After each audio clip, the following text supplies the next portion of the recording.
Bonjour à tous, j'espère que vous allez bien. Bienvenue dans cette deuxième vidéo de la playlist dédiée à la solution Gravity API Management.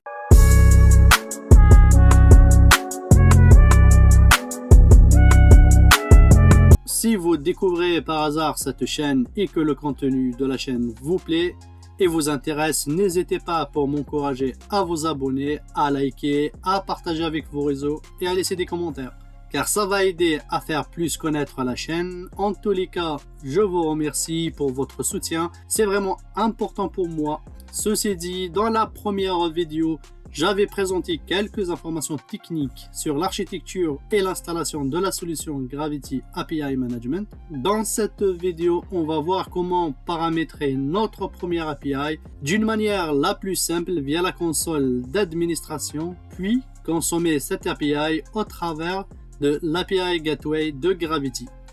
Sans plus attendre, commençons notre petit lab. On va commencer tout d'abord par nous authentifier à la console d'administration de Gravity.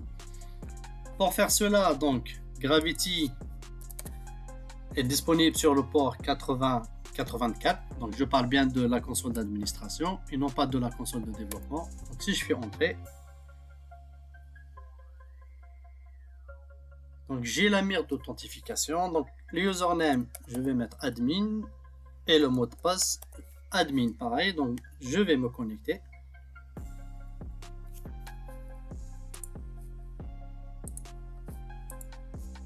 Ok. Donc maintenant, avant de déclarer notre première API, je vais démarrer une petite API que j'ai développée. Donc, c'est une petite API REST qui a été développée en Spring Boot.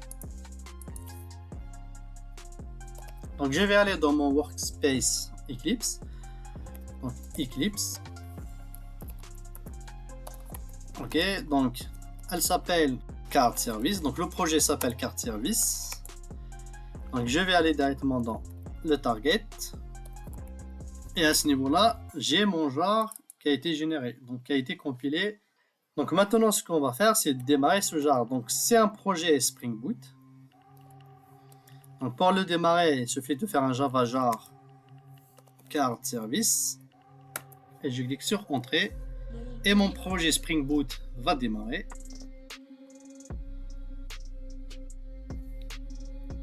On attend un petit peu. Donc, on a le message Started Card Service Application. D'accord. Je vais ouvrir un deuxième terminal. Donc, je reviens à mon répertoire Home. Donc, maintenant, on va tester si notre API est disponible ou pas. Donc, mon API, logiquement, elle devrait être disponible sur le port 8080 et carte service. D'accord.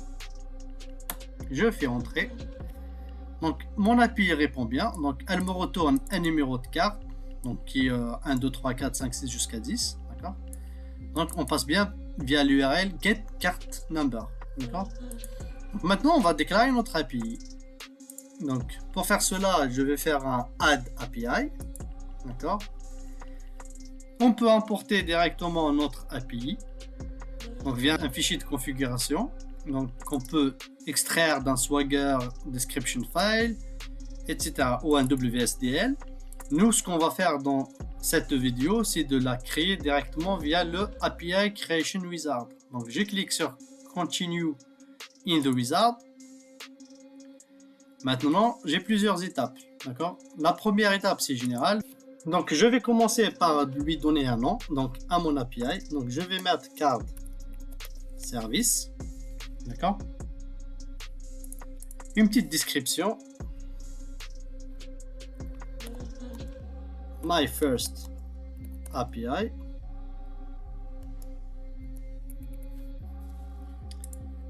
Je vais déclarer le context path sur laquelle mon application, donc mon API, devrait être disponible. Je vais mettre un slash my card service path, on va dire. Ok. Je vais mettre une version, on va dire que c'est la version 0.0.1. Maintenant, j'ai le bouton next. Donc, je vais faire un next. Maintenant, il faut que je déclare le backend. Je vais mettre ici, à ce niveau-là, donc l'URL sur laquelle mon API est disponible. D'accord?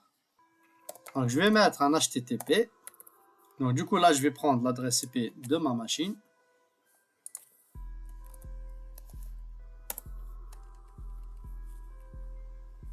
Donc, c'est celle-là. Donc, je vais copier cette adresse IP que je vais renseigner à ce niveau-là. Donc, mon API, elle écoute sur le port 8080 slash et je vais prendre le get card service. Ok. Je vais faire un next et maintenant, il faut que je crée un plan. Donc, le plan, en fait, c'est un ensemble de configurations qui devrait être appliqué à mon API. Donc, on aura l'occasion d'en parler plus tard. Donc, typiquement, il faut que je lui donne un nom. Je vais lui donner carrément le même nom, card service. Le type de sécurité que je devrais appliquer à mon API. Donc, je vais les mettre à ce que c'est. Il faut que j'utilise une API key ou bien elle est de type public. Donc, pour moi, je vais utiliser public pour ma démonstration. La description, je vais mettre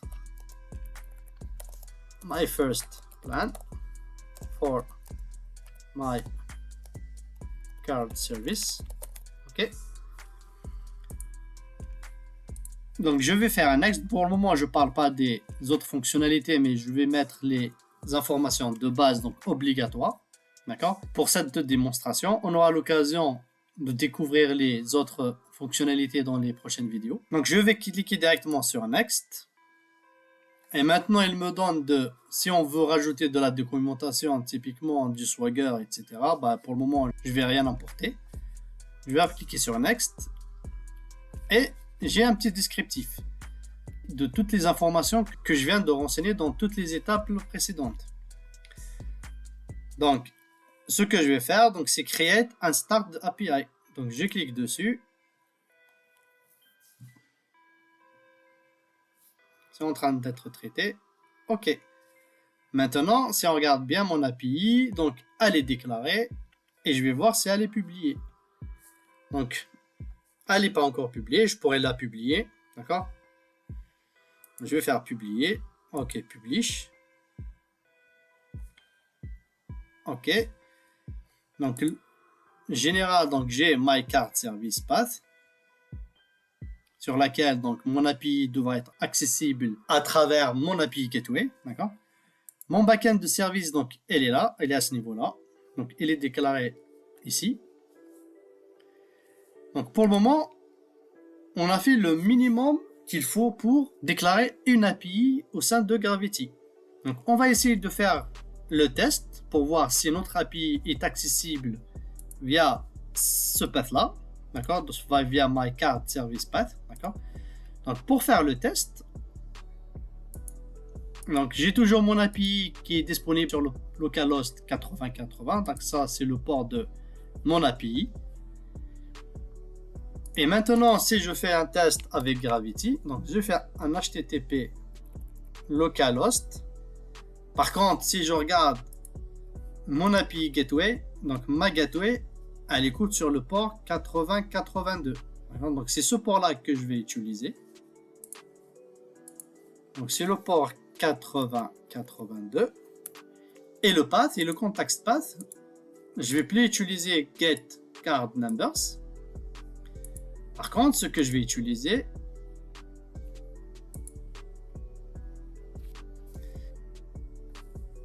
je vais quand même resynchroniser mon API.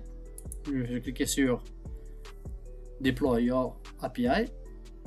OK. Tout est bon. Donc, comme je disais tout à l'heure, mon API est disponible à travers l'API Gateway via ce context path. Donc, je vais copier cette valeur. Et je vais ici, je colle et je vais voir ce que mon API répond. Vous voyez bien qu'elle répond bien via la gateway, l'API gateway de Gravity. Donc, on obtient bien la même valeur quand on y accède depuis le port 8080.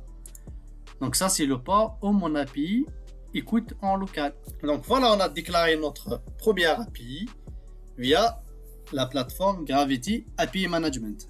Voilà, c'est tout pour cette vidéo consacrée au paramétrage de notre première API via la plateforme Gravity API Management. J'espère que cette vidéo vous a plu et qu'elle vous sera utile. Je vous remercie et je vous dis à très bientôt pour une prochaine vidéo.